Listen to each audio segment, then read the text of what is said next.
நல்ல ஒரு வேலை கிடைப்பதற்கான வாய்ப்புகள் லைஃப்பில் நிறையவே இருக்குது. சில பேர் வாழ்நாள் முழுவதும் சர்வீஸோட ரிட்டையர்மெண்ட் ஆகிடுவாங்க. சில பேர் வாழ்க்கை முழுவதும் பிஸ்னஸே பண்ணிகிட்டு இருப்பாங்க. எல்லாத்துக்குமே துலா லக்னத்தில் பிறந்தவங்க வாழ்க்கை பொருந்தும். அதான் ஒரு பெரிய ஹைலைட்டான விஷயம். ஸோ உங்களுக்கு டெஃபினட்டாக கிட்ஸ் இருக்குது. ஆனால் அந்த குழந்தைகளால் வாழ்க்கையில் உங்களுக்கு பிரயோஜனம் இருக்கானா, ஏதோ ஒரு ரூபத்தில் நீங்கள் அந்த குழந்தைகளால் பிரச்சனை, ஸ்ட்ரகிள், போராட்டம், மன வருத்தங்கள், நிம்மதியற்ற சூழ்நிலை அப்படிங்கிறது இருந்துக்கிட்டே இருக்கும். கிட்ஸ்னால் நமக்கு ப்ராப்ளம் அல்லது டிலே கிட்ஸு, இஷ்யூஸில் ப்ராப்ளம், லேட் இஷ்யூ, இப்படி ஏதோ ஒன்று 13 விதமான புத்திர தோஷம் இருக்குது. அதில் ஏதாவது ஒரு தோஷம் உங்களுக்கு அடாப்ட் ஆகிறதுக்கான வாய்ப்புகள் இருக்குது. எல்லாமே செகண்ட்ஸ் யூஸ்டாக தான் வாங்கணும். அப்படி இருந்தால் அது நிலச்சி நிற்கும். அதான் உள்ள பெரிய விஷயம்.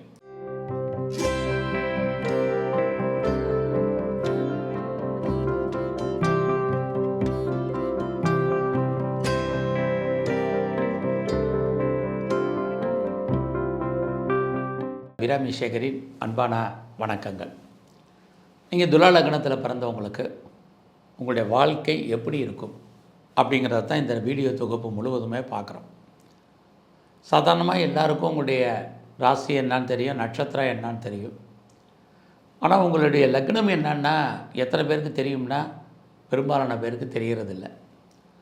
முதல்ல ஒரு அடிப்படையான விஷயம் தெரிஞ்சுங்க. உங்களுடைய ஜாதகத்தில் முக்கியமான விஷயம் உங்களுடைய லக்னம். நீங்கள் எந்த லக்னத்தில் பிறந்திருக்கீங்களோ அதை ஒட்டி தான் உங்களுடைய வாழ்க்கையினுடைய அத்தனை விஷயங்களும் நடக்கும்.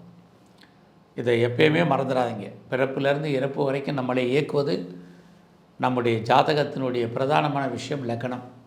லக்னத்திலிருந்து தான் எல்லா பலன்களும். பின்ன எதுக்கு ராசி பலன் பார்க்கணுன்னா, ராசி எப்பயுமே மாறக்கூடியது. அதனால தான் குரு பயிற்சி, சனி பயிற்சி, ராகு பயிற்சி இதெல்லாம் காமனாக பார்த்துட்ருக்கோம். கோயிலில் அர்ச்சனை பண்ணுறதெல்லாம் ராசியை வச்சு, நட்சத்திரத்தை வச்சு.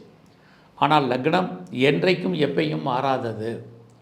ஆக இந்த லக்னத்தின் அடிப்படையில் தான் இப்போ நம்ம பார்க்குறதெல்லாம். உங்களுக்கு படிப்பு வருமா, என்ன மாதிரியான படிப்பு இருக்குது, உயர்கல்வி இருக்கா, சாதாரணமான கல்வி இருக்குமா, துலா லக்னத்தில் பிறந்தவங்களுக்கு.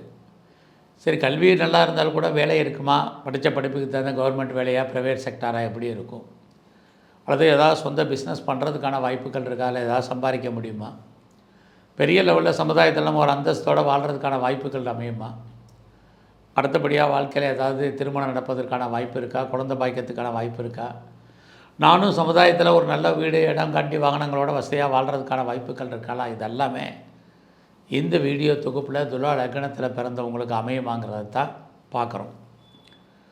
இங்கே ஒரு முக்கியமான விஷயத்தை நீங்கள் மறந்துடாதீங்க. நீங்கள் இந்த பலன்கள் எல்லாம் வாழ்க்கையில் ஏதாவது ஒரு சந்தர்ப்பத்தில் நான் சொல்லக்கூடிய விஷயங்களோடு உங்களுடைய வாழ்க்கை ஒத்துப்போகும் அல்லது வாழ்க்கையில் நடக்கும். இப்போ உதாரணத்துக்கு உங்களுக்கு படிப்பு நல்லா வரும்னு சொல்கிறேன், நல்லா ஹையர் ஸ்டடி இருக்குங்கிறேன். நீங்கள் இப்போ உங்களுக்கு ஒரு 60 வயசு நடக்குது, நான் +2 வரைக்கும் தான் படிச்சிருக்கேன், நீங்கள் ஹையர் எஜுகேஷன் சொல்கிறீங்களே அப்படின்னா உங்களுடைய தனிப்பட்ட ஜாதத்தில் உங்களுக்கு கல்வி அவ்வளோதான் இருக்கும். ஒருவேளை உங்கள் தனிப்பட்ட ஜாதத்தில் நல்லா இருந்துச்சுன்னா நீங்கள் எத்தனை வயசானாலும் இந்த கிரகம் அந்த பலனை செய்யும். இன்றைக்கி ஹையர் எஜுகேஷனுக்காக எத்தனை யூனிவர்சிட்டியில் கரஸ்பாண்டன்ஸ் கோர்ஸ் எல்லாம் நிறைய ஆப்பர்ச்சுனிட்டி இருக்குது. நீங்கள் எதில் உங்களை படித்து பாஸ் பண்ணிடுவீங்க. ஆக இந்த லக்னத்தினுடைய பலன்கள் என்றும் எப்பொழுதும் மாறாத விதி. அப்படி பார்க்குற போது துலா லக்னத்தில் பிறந்த உங்களுக்கு ஃபஸ்ட்டு கல்வி, எஜுகேஷன் உங்களுக்கு இருக்கான்னா பரவாயில்ல. உங்களுடைய 2ஆம் அதிபதியாக செவ்வாய். அதுக்கு முன்னாடி முக்கியமான ஒரு விஷயம், துலா லக்னம் அப்படின்னாலே இந்த லக்னத்துக்குரிய அதிபதி யாருன்னா சுக்கிர பகவான்.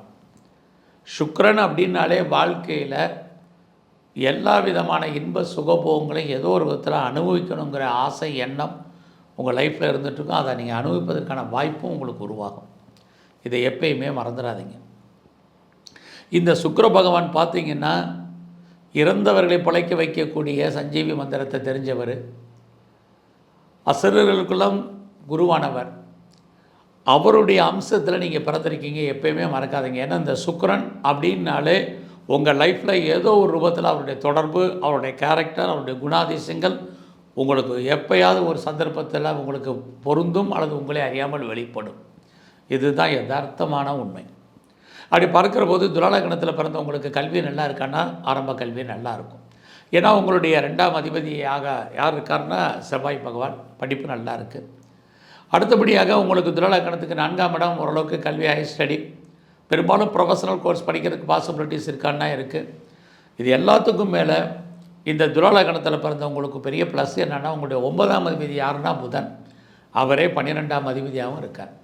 9ஆம் இடம் ஏன் சொல்கிறோம் அப்படின்னா, யாரெல்லாம் ஹையர் ஸ்டடி பண்ணுறீங்க, யாரெல்லாம் மாஸ்டர் டிகிரி பண்ணுறீங்க, யாரெல்லாம் பெரிய லெவலில் படிக்கணும்னு நினைக்கிறீங்க, அத்தனை பேருக்கும் 9ஆம் பாவம் வலுவாக இருக்கணும். அங்கே புதன் இருக்கார். புதன் தான் புத்தி, வித்தை, ஞானம். அதே புதன் உங்கள் துலா லக்னத்துக்கு 12ஆம் அதிபதியாக இருக்கிறார். 12ஆம் இடம் அப்படின்னாலே, நான் பெரிய லெவலில் ரிசர்ச் பண்ணுறேன், அல்லது பிஹெச்டி பண்ணுறேன், ஒரு சயின்டிஸ்ட்டாக வரணும், ரோபோட்டிக்ஸாக வரணும், யாரெல்லாம் நினைக்கிறீங்களோ உங்களுக்கு புதன் 12ஆம் அதிபதியாக இருக்கார். புதன் தான் இன்றைக்கி இருக்கக்கூடிய தகவல் தொடர்பு. அடுத்தபடியாக ராகு பகவான். யாரெல்லாம் ரோபோட்டிக்ஸ் சம்மந்தப்பட்டதெல்லாம் இருக்குன்னா புதன் நல்லா இருக்கணும். ஆக உங்களுடைய துலா லக்னத்தில் பிறந்த உங்களுக்கு கல்வி நல்லா இருக்குது. அடுத்தபடியாக பார்த்தீங்கன்னா உங்களுக்கு சர்வீஸ், வேலை வாய்ப்புகள். உங்களுடைய வேலைக்குரிய கிரகம் எதுன்னு பார்த்தீங்கன்னா குரு பகவான். அவரே 3ஆம் ஆதிபத்தியத்தையும் கையில் வச்சுருக்கார். அப்போது உங்களுக்கு பெரும்பாலும் நல்ல ஒரு வேலை கிடைப்பதற்கான வாய்ப்புகள் லைஃப்பில் நிறையவே இருக்குது. நீங்கள் வாழ்க்கையில் பெரிய லெவலில் எக்ஸாமினேஷன் எழுதி ஒரு கவர்மெண்ட் ஜாபுக்கு போனோம், தாராளமாக அதுக்கான வாய்ப்புகள் இருக்குது. அடுத்து நான் ஒரு பெரிய கம்பெனியில் வேலை பார்க்கணும், அதுக்கான சோர்ஸஸும் உங்களுக்கு இருக்குது. ஏன்னால் துலா லக்னத்தில் பிறந்த உங்களுக்கு நல்ல ஒரு ஜாப் அமைவதற்கான வாய்ப்பு, அது கவர்மெண்ட் ஜாப்பாக இருக்கலாம், ப்ரைவேட் செக்டாரில் இருக்கலாம், எனி அதர் ரெப்யூட்டட் கன்சர்னில் நீங்கள் ஒர்க் பண்ணுறதாக இருக்கலாம், ஆர் எம்என்சியாக இருக்கலாம், எது வேணாலும் இருக்கலாம். எங்கேயோ ஒரு இடத்துல சர்வீஸ், அது நீங்கள் அதைத்தான் நம்ம ஜோதிட சாஸ்திரத்தில் உங்களுடைய ப்ரொஃபஷனுங்கிறோம், கெரியருங்கிறோம், ஜாபுங்கிறோம், சர்வீஸுங்கிறோம், எல்லாத்துக்கும் ஒரே வார்த்தை தான். ஆக உங்களுடைய லைஃப்பில் இது கண்டிப்பாக உங்களுக்கு இருக்குது. நினச்ச வேலையில் போகிறதுக்கான வாய்ப்பு. அதுன்னு பார்த்தீங்கன்னா நீங்கள் துலா லக்னத்தில் பிறந்தவங்கள்லாம் நீங்கள் படிக்கும்போதே நீங்கள் உங்களுடைய எஜுகேஷனை பொறுத்த வரைக்கும் இந்த மாதிரியான செக்டார் எஜுகேஷனல் இன்ஸ்டியூஷனில் நீங்கள் வேலை செய்கிறதுக்கான வாய்ப்புகள், அல்லது பெரும்பாலும் பேங்கிங் செக்டாரில் இருக்கிறதுக்கு, இன்சூரன்ஸ் லைனில் இருக்கிறது, ஜுடிஷியரி லைனில் இருக்கிறது, இது மாதிரி துறைகளே நீங்கள் பழக்கும் போது நீங்கள் செலக்ட் பண்ணி நீங்கள் வளரும் போது படிச்சிங்கன்னா டெஃபினட்டாக உங்களுக்கு இது மாதிரி துறைகளில் வேலை கிடைப்பதற்கான வாய்ப்புகள் நிறைய உண்டு. ஃபினான்சியல் செக்டாரில் இதுக்கான சோர்ஸஸ் உங்களுக்கு நிறையா இருக்குது. ஆக ஏதோ ஒரு ஜாப் உங்களுக்கு டெஃபினட்டாக துலா லக்னத்தில் பிறந்தவங்களுக்கு இருக்குது. எங்களுக்கு வேலை மட்டும்தானே, சொந்த பிஸ்னஸ் இல்லைன்னா பிஸ்னஸுமே உங்களுக்கு நல்லாவே இருக்கும். ஏன்னா உங்களுடைய துலா லக்னத்துக்கு 7ஆம் அதிபதி செவ்வாய், அவரே 2ஆம் அதிபதி. 7ஆம் இடம்னாலே நீங்கள் சொந்தமாகவோ பார்ட்னர்ஷிப்போடய பண்ணக்கூடிய தொழில். செவ்வாய் பகவான் இருக்கார், அவரே 2ஆம் அதிபதியாக இருக்கார். பிஸ்னஸுமே நல்லாயிருக்கும். சில பேர் பார்த்திங்கன்னா சர்வீஸும் பண்ணுவாங்க, பிஸ்னஸும் பண்ணுவாங்க. சில பேர் வாழ்நாள் முழுவதும் சர்வீஸோட ரிட்டையர்மெண்ட் ஆகிடுவாங்க. சில பேர் வாழ்க்கை முழுவதும் பிஸ்னஸே பண்ணிகிட்டு இருப்பாங்க. எல்லாத்துக்குமே துலா லக்னத்தில் பிறந்தவங்க வாழ்க்கை பொருந்தும். அதான் ஒரு பெரிய ஹைலைட்டான விஷயம். இங்கே நான் வேலை பார்க்குறதா அது பிஸ்னஸ் பண்ணுறதாங்கிறது உங்களுடைய தனிப்பட்ட ஜாதகம் சொல்லும். ஸோ உங்களுக்கு கெரியர் நல்லா இருக்குன்னா வேலை பாருங்கள், இல்லை பிஸ்னஸ்க்கான சோர்ஸஸ் இருக்குன்னா பிஸ்னஸ் எல்லோரும் பண்ணலாம். லாபம் எல்லோரும் சம்பாதிக்க முடியுமா, அதான் முக்கியம்.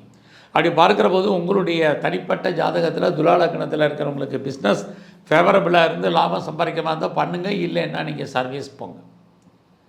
அடுத்தபடியாக நம்முடைய வாழ்க்கையில் நமக்கு திருமணம் உண்டா? கண்டிப்பாக உங்களுக்கு திருமணம் இருக்குது. துலா லக்னத்தில் பிறந்தவங்களுக்கு நல்ல ஒரு மேரிட்டல் லைஃப் உங்களுக்கு அமைவதற்கான வாய்ப்பு ஆண் பெண் யாராக இருந்தாலும் உண்டு. உங்களுடைய தனிப்பட்ட ஜாதகத்தில் டிலே மேரேஜா, லவ் மேரேஜா, செப்பரேஷனாங்கிறது தனி. பட் துலா லக்னம்னாலே நீங்கள் உங்களுக்கு வாழ்க்கையில் மேரேஜ் இஸ் ப்ராமிஸ்டு. திருமணமானதுக்கப்புறம் உங்களுக்கு குழந்தை வாக்கியம் இருக்கான்னா டெஃபினட்டாக இருக்குது. இங்கே என்னென்னா துலா லக்னத்தில் பிறந்தவங்களுக்கு 5ஆம் அதிபதி உங்களுக்கு சனி பகவான், அவரே 4ஆம் அதிபதி. 5 அப்படின்னாலே குழந்தைன்னு அர்த்தம் வாழ்க்கையில். ஸோ உங்களுக்கு டெஃபினட்டாக கிட்ஸ் இருக்குது. ஆனால் அந்த குழந்தைகளால் வாழ்க்கையில் உங்களுக்கு பிரயோஜனம் இருக்கான்னா ஏதோ ஒரு ரூபத்தில் நீங்கள் அந்த குழந்தைகளால் பிரச்சனை, ஸ்ட்ரகிள், போராட்டம், மன வருத்தங்கள், நிம்மதியற்ற சூழ்நிலை அப்படிங்கிறது இருந்துக்கிட்டே இருக்கும். ஆக உங்கள் குழந்தைகளால் உங்களுக்கு குழந்தை உண்டு. குழந்தைகளால் ஒரு சில பிரச்சனைகளையும் லைஃப் முழுவதும் ஏதோ ஒரு சந்தர்ப்பத்தில் நீங்கள் ஃபேஸ் பண்ணுறதுக்கான வாய்ப்பு இருக்குது. ஏன்னா உங்களுடைய துலா லக்னத்துக்கு 5ஆம் அதிபதி சனி. சனினாலே துன்பம், துயரம், வேதனைன்னு அர்த்தம். ஏதோ ஒரு விதத்தில் நம்முடைய கிட்ஸ்னால நமக்கு ப்ராப்ளம், அல்லது டிலே கிட்ஸு இஷ்யூஸில் ப்ராப்ளம், லேட் இஷ்யூ, இப்படி ஏதோ ஒன்று 13 விதமான புத்திர தோஷம் இருக்குது. அதில் ஏதாவது ஒரு தோஷம் உங்களுக்கு அடாப்ட் ஆகிறதுக்கான வாய்ப்புகள் இருக்குது. அடுத்தபடியாக நீங்கள் பிஸ்னஸ் பண்ணுறதை பற்றி பார்த்தோம், சர்வீஸை பார்த்தோம், திருமணத்தை பார்த்தோம், குழந்தையை பார்த்தோம். வாழ்க்கையில் நமக்கு பெர்மனெண்ட் ப்ராப்பர்ட்டி இருக்குமா? உங்களுக்கு துலா லக்னத்தில் பிறந்தவங்களுக்கு 4ஆம் அதிபதி யாருன்னா சனி பகவான். அவர் தான் உங்களுக்கு பெர்மனெண்ட் ப்ராப்பர்ட்டி. சொந்தமாக இடம், மனை, வீடு, வண்டி, வாகனம், கார் சகலத்தையும் கொடுக்கக்கூடியவர் அவர் சனி பகவான். கொடுப்பாரானா கண்டிப்பாக கொடுப்பார். என்ன ஒன்றுன்னா, நீங்கள் துலா லக்னத்தில் பிறந்தவங்களுக்கு சனி ஆதிபத்தியம் 4ஆம் இடத்துல இருக்கிறதுனால நீங்கள் பெரும்பாலும் எல்லாமே செகண்ட்ஸ் யூஸ்டாக தான் வாங்கணும். அப்படி இருந்தால் அது நிலச்சி நிற்கும். அதான் உள்ள பெரிய விஷயம். நான் வீடு கட்டணுமா கட்டுங்க, அல்லது கட்டின வீடை வாங்குங்க, அதுலேயும் பழைய வீடு வாங்குங்க, கார் வாங்காத பழைய கார் வாங்குங்க. ஏதோ ஒரு விவசாயம் பண்ணுறனாலும் ஏற்கனவே கல்டிவேஷன் லேண்டில் நீங்கள் மறுபடியும் விவசாயம் பண்ணுங்கள். இதே தான் எஸ்டேட்லேருந்து சகலமும். அப்படி ஏன் சனின்னாலே பழையதுன்னு அர்த்தம், பழசுன்னு அர்த்தம். இதை வாங்கினீங்கன்னா வாழ்க்கையில் அதனால் நீங்கள் எல்லா விதமான சோர்ஸஸும் அனுபவிப்பதற்கான வாய்ப்புகள் இருக்குது. இங்கே பிஸ்னஸ்லையுமே நீங்கள் என்ன மாதிரியான பிஸ்னஸ் பண்ணணும் அப்படி பண்ணிங்கன்னா நல்லா இருக்கும்னா, பெரும்பாலும் ப்ரொடக்ஷன் சார்ந்த துறைகள். அதான் உங்களுடைய இந்த துலா லக்னத்துக்கு இருக்கக்கூடிய பெரிய ஹைலைட்டான விஷயம். உற்பத்தி சார்ந்த துறைகள் அல்லது மேனுஃபேக்சரிங், இந்த துறைகளில் இருக்கிறவங்களுக்கு மட்டும்தான் நல்லது ஒரு முன்னேற்றம் அமையும். அது இல்லாமல் சர்வீஸ் ஓரியன்டாக இருக்கக்கூடியவங்களுக்கு துலா லக்னம் சுமாரான பலனாக தான் இருக்கும். அது இல்லாமல் உங்களுடைய வெளிநாட்டு தொடர்புகளும் உங்களுக்கு ரொம்ப பெரிய லெவலில் இருக்குது, நல்லாவே இருக்குதுன்னு தான் சொல்லணும்.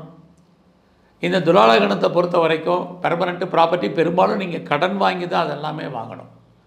ஏன்னா உங்களுடைய 6ஆம் அதிபதி குரு பகவான் அவரே 3ஆம் அதிபதியாக இருக்கார். லைஃப்பில் துலா லக்னத்தில் பிறந்தவங்களுக்கு எப்பயுமே கடன் என்பது ஏதாவது ஒரு ரூபத்தில் இருந்துக்கிட்டே இருக்கும். ஒருவேளை கடன் இல்லைன்னா கூட நீங்கள் கடனை கிரியேட் பண்ண பாருங்கள். காரணம் என்னென்னா, குரு உங்களுக்கு 6ஆம் அதிபதியாக இருக்கிறதுனால நோயுடைய தன்மையை அவர் கூட்டிகிட்டே இருப்பார். குறிப்பாக பார்த்திங்கன்னா, யாரெல்லாம் துலா லக்னம் உங்களுக்கு பெரும்பாலும் ஒபிசிட்டி இருக்கும், அது தைராய்டு இருக்கும், டயபெட்டிக் ப்ராப்ளம் இருக்கும், ஏதாவது ஒரு கிரானிக்கல் டிசீஸ் இருந்துக்கிட்டே தான் இருக்கும். ஒரு பக்கம் அந்த நோயிலிருந்து நீங்கள் விடுபடுற மாதிரி தோற்றம், இன்னொரு பக்கம் நோயினுடைய தன்மை மறுபடியும் ஏதோ ஒரு ரூபத்தில் எக்ஸ்போஸ் ஆகிறதுக்கான வாய்ப்புகள் நிறைய இருக்குது. அதனால தான் கடனை நீங்கள் வச்சிட்ருக்கும்போது, கடன் வாங்கி வட்டி கட்ட வேண்டிய காலங்கள் உருவாகும் பொழுது நோயுடைய தன்மை உங்களுக்கு குறைவதற்கான வாய்ப்பு. இங்கே சொல்லக்கூடிய பலன்கள் அத்தனையுமே உங்கள் வாழ்க்கையில் ஏதோ ஒரு சந்தர்ப்பத்தில் நடப்பதற்கான சூழ்நிலைகள் நிறையவே உண்டு. சரி, இதிலிருந்தெல்லாம் நம்ம மீண்டு வருவதற்கு, இந்த கடன் தொல்லைகள் இருந்தெல்லாம், உடல் ஆரோக்கியத்தில் இருந்தால், நீங்கள் துலா லக்னத்தில் பிறந்தவங்க நீங்கள் என்னென்ன தெய்வத்தை வழிபட்டால் இதெல்லாம் நல்லாயிருக்கும். இதான் முக்கியமாக பார்க்குறோம். உங்களை பொறுத்த வரைக்கும் நீங்கள் வாழ்க்கை முழுவதுமே வழிபடக்கூடிய தெய்வம் சிவன் கோயிலில் இருக்கக்கூடிய பைரவர். அவர் தான் ரொம்ப பிரதானம். அவரை நீங்கள் வழிபாடு பண்ணுங்கள், சிவனை வழிபாடு பண்ணுங்கள். உங்கள் வாழ்க்கையில் உங்களுக்கு வரக்கூடிய பிரச்சனைகள், நோயுடைய தன்மை குறையும். அது மட்டுமே அல்ல, நீங்கள் பெருமாள் கோயிலில் இருக்கக்கூடிய ஆஞ்சநேய பகவான் அல்லது நரசிம்மர் அல்லது தன்வந்திரி பகவானை வழிபாடு பண்ணுங்கள். இந்த சிவா விஷ்ணு இந்த 2 தரிசனமும் உங்கள் வாழ்க்கையில் உங்களுக்கு மிகப்பெரிய மாற்றத்தையும் முன்னேற்றத்தையும் கொடுத்துக்கிட்டே இருக்கும், கஷ்டங்களை குறைக்கும். நன்றி, வணக்கம்.